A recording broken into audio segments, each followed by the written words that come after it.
Well, all of that, and his nickname is The Body. So I told you, he is sort of the Forrest Gump of our generation. Jesse, governor, as I'll still address one thing you left out, though, what people don't realize, I was actually a mayor first. A mayor before becoming governor. I was mayor in 1990 till 1990 to 94, Brooklyn Park, the 6th largest city in Minnesota. Then I did something that is so unusual. I went back to the private sector. Imagine that concept. Yeah, shocking. Where you actually serve and then go back to what you used to do or go to a new career. I stayed out of politics for 3 years, and then I came back in and ran. And I left out a play-by-play. You did color commentator. Yeah, 2 years with the Tampa Bay Buccaneers and 1 year with the Vikings. 3 years total. Wow. Which I thoroughly enjoyed. Do you feel a little bit like you are sort of a modern-day Forrest Gump? That you've just done these widely different things? I think it's more of a case that I get bored. So politics was perfect because you're only elected to a 4-year shot. Yeah. And that's about the time I get bored with it. I'm good for 4 years, and then I got to move to a new job. There's new adventures out there. I haven't embraced the concept of reincarnation yet. Right. So I don't want to get to age 75 if I'm lucky enough to live that long and say coulda, woulda, shoulda. Yeah. So you're doing doing try it all. Stuffing it all into one lifetime. I mean, I've jumped 34 times out of airplanes. Wow. I've dove 212 feet under the water. Sounds like a movie. It really does. Your life sounds like a movie. Tell us about this new show. Well, what do you do?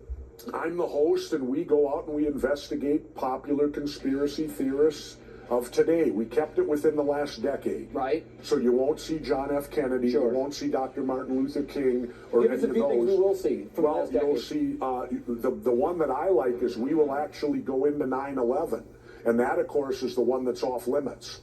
As Americans, we're not allowed to ask questions about 9/11. We're not allowed to investigate it at all. We're simply expected to accept what our government has told us. What did you learn from it that will surprise the audience? Well, I've learned from it that the people that actually were there tell a far different story than what the government told us, the people that actually survived it.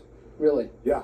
And in fact, the guy I interview was the last man out alive. He was brought in front of the 9/11 Commission. He was taken into a private room. He gave his testimony. He was then released, and today there's no record of him even being there. The last man out is the only guy left out of the 9/11 Commission report. Why? Because he tells a different story than the government story. Right. Let's throw some Minnesota sports questions your way, because clearly a lot going on in the state now. Brett Favre, 40 years old, still doing his thing. Fun story. I was in the LA airport at 6 a.m. a couple weeks ago, early in the morning, getting a flight, and I was waiting to get through security, and there were two guys standing there with those beautiful NFL jackets they sell. You've seen them. Sure. And they were Green Bay. And so I just leaned over and said calmly, I said, hey, all of us in Minnesota want to thank you for Brett. I said, we appreciate that you sent him over. Yeah, and I'm sure you made two fast friends with that statement. Well, you know what their response was? Well, at least he won't last more than 10 years. I said, the way he's throwing, he could be around at 50. Yeah, is he the MVP this year? Yes. To me, there's no doubt about it, because Minnesota was a team on the brink, and everybody said about them that they needed a quarterback. They said that was the weakness on the team. You have essentially the identical team you had in the last 2 years, only the addition of Brett Favre. So I think in light of the fact that he's 40 years old, he's got, 24 TDs now and only 3 picks? Yeah, impressive. Which is, yesterday he passed within 10 yards of his career high.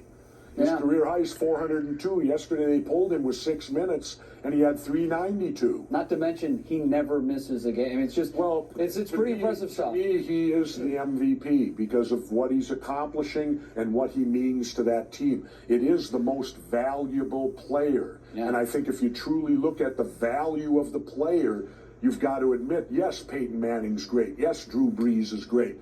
But to the value to their particular team, I think you've got to go with Brett Favre. Modern-day Renaissance man, Jesse the Body Ventura.